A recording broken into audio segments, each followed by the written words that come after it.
Boa noite. No início dos anos 60, mais precisamente nos idos dos anos 1961 a 1963, dava-se então no Brasil o início a uma série de tratativas que envolvia grupos de alto escalão do Exército e de setores mais fortes do empresariado e latifundiários. Isso para então juntos idealizarem aquilo que mais tarde seria a tomada do poder pelos militares.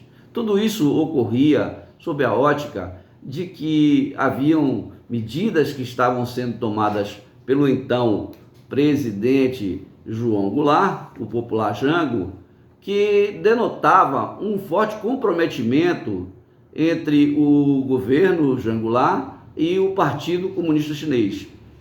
E também por considerar que o país naquele momento estava vivendo um momento anárquico, onde se entendia que havia uma subversão dos valores éticos e dos valores morais, isso tudo no ponto de vista da sociedade mais conservadora. Os gays eles já começavam a dar sinais de uma grande articulação e havia uma impregnação muito forte e disseminada em todo o território nacional da cultura hippie. Isso contrariava os interesses dos setores mais conservadores da sociedade e também aos milicos. Milicos eram chamados militares por grupos que se contrapunham a um pseudo regime militar que poderia ser imposto e por um possível governo de exceção, um governo ditatorial. Já nos meados dos anos de 61 a 63, havia algumas tentativas de tomada de poder. Contudo, isso apenas ficou caracterizado historicamente como um período pré-golpe e eram ocorrências pontuais, nada assim muito bem organizado, era por pequenos grupos de militares que não deram conta de efetivar a tomada de poder.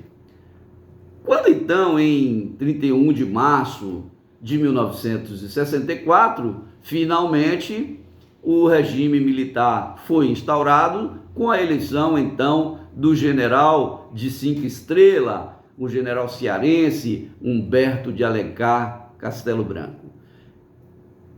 Passando para o período que compreendeu 64 a 69, o chamado pós-golpe, período pós-golpe, o regime passou então a editar alguns atos institucionais, o ato 1, 2, 3, 4, até o 5, que foi o mais discutido e o mais combatido ato institucional instaurado pelo governo militar.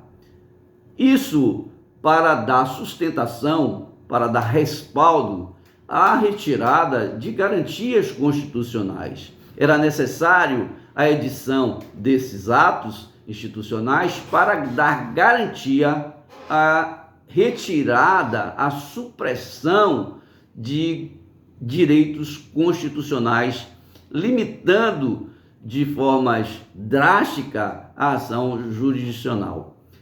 Inclusive com algumas proibições, posso aqui citar uma delas, a proibição da concessão de habeas corpus, o que significava uma grande violação dos direitos do cidadão, pois a pessoa que era levada presa por ser considerada subversiva, por ser considerada comunista, ela não teria direito a esse remédio constitucional.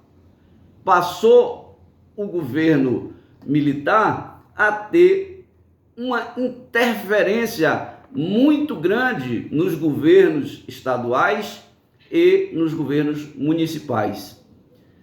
Eu faço essa introdução, essa parte introdutória, como acadêmico de jornalismo, para atender o tema que a nós foi proposto estudo da posição da imprensa frente ao regime militar. E os colegas acadêmicos Wilson Freitas, Denise, Meire, Antônio Ribeiro, eles vão estar dando assim uma visão panorâmica do que foi esse período onde a imprensa pôde conviver com um regime chamado regime ditatorial. A partir de agora, nós vamos então estar trabalhando com os demais colegas já citados no centro da temática a imprensa e o regime militar, passando também pelo surgimento da censura, e exatamente aí é que vai surgir as chamadas gazetas,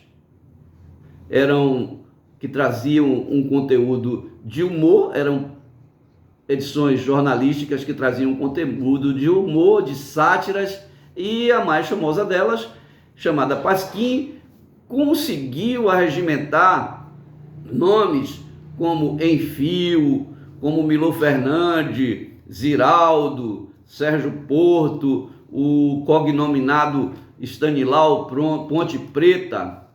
E nós vamos estar, a partir de então, juntamente com os demais colegas, enfocando este comportamento dos profissionais de jornalismo que exerceram nesse período um papel imprescindível no que tange a informar a sociedade civil das ações do governo de formas críticas e também imparcial.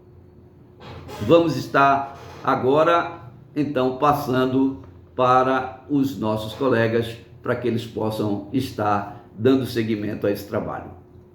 Muito obrigado.